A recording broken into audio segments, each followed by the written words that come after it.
Ito yung reseping masarap lutuin sa isda. Tara, magluto tayo ng salmon belly coconut curry. Una, pan-fry lang natin yung cauliflower. Nilagyan ko na nga pala ng asin at paminta yan.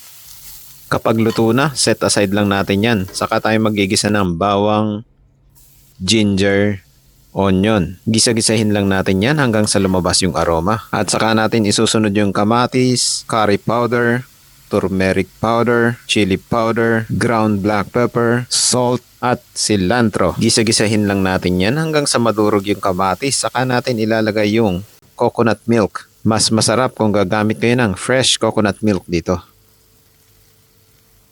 Lalagyan din natin ng liquid seasoning. Saka natin halu-haluin yan. At ilalagay na natin yung salmon belly. I-arrange lang natin ng maayos sa kawali yan, tapos lalagyan din natin ng red chili,